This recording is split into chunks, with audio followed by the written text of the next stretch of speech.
Retombée du sommet sur l'accélération de l'adaptation en Afrique à la COP26 à Glasgow, en Écosse. Le président, directeur général du Centre global d'adaptation, une organisation mondiale, professeur Patrick Vergolgen, séjourne à Kinshasa, conduit auprès du président de la République Félix-Antoine Tshisekedi Tshilombo par la vice-premier ministre, ministre de l'Environnement Eve Bazaïba. Il a annoncé l'application prochaine du programme d'adaptation qui devra mobiliser 25 milliards de dollars américains en 5 ans en faveur de l'Afrique, le continent qui n'a pas occasionné le changement climatique, mais qui souffre d'une situation causée par une autre partie de la planète. Pour la République démocratique du Congo, pays solution, le PDG du Centre mondial d'adaptation a indiqué qu'un programme national, le tout premier du genre, sera signé avec son institution. This is my first visit, international visit, right after Glasgow. Cette visite, c'est la toute première que j'effectue juste après avoir terminé la session de Glasgow. Nous nous sommes mis d'accord sur un programme national et qui se basera sur la collaboration entre le GCA et la République démocratique du Congo. Et c'est un programme unique et c'est le tout premier que nous allons signer avec un gouvernement d'un pays. Pourquoi est-ce que nous avons fait ça? Eh bien, c'est parce que la République démocratique du Congo est un pays solution. Mais il faut à présent que les partenaires au niveau international puissent soutenir cette solution et provoquer un passage à l'échelle, agrandir cette capacité d'être une solution. Et c'est ainsi qu'avec Madame la vice-première ministre et tout à l'heure avec son Excellence le Président, nous nous sommes mis d'accord sur 4 axes d'intervention. Le premier axe d'intervention concernera la transformation de l'agriculture avec l'objectif que l'agriculture fasse moins de pression sur les forêts.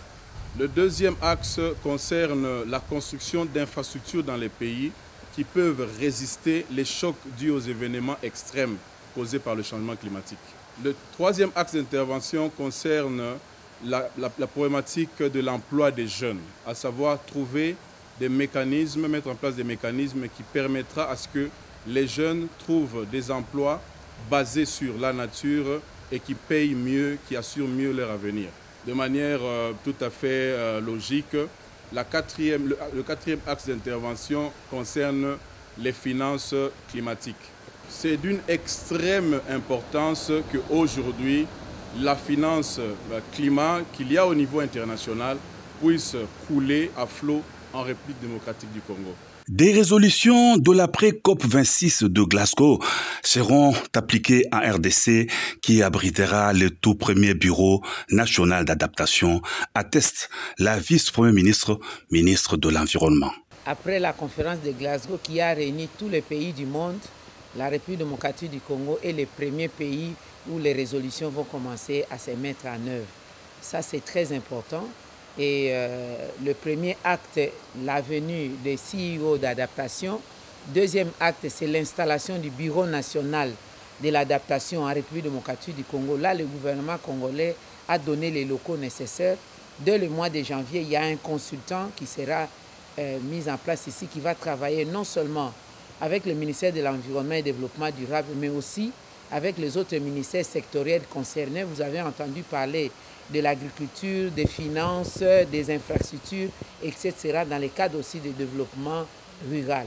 Donc voilà ce que je peux vous dire, que désormais, la RDC va commencer à capter les crédits carbone qu'ils n'avaient pas captés avant, parce qu'avec GCA, nous allons avoir les données techniques nécessaires et aussi la possibilité de mettre en place les cadres légaux et aussi l'institution qui est l'autorité de régulation du marché des crédits carbone qui va désormais fonctionner en République démocratique du Congo pour canaliser tout ce qu'il y a comme besoin de ces marchés, mettre le carbone congolais dans un registre au niveau international, avoir aussi à certifier le carbone congolais, évidemment accéder à la bourse, au marché international concernant le carbone, et pourquoi pas nous amener à rehausser aussi, à revoir à la hausse le prix de la tonne de carbone qui est vendue en Afrique entre 4 et 5 dollars américains.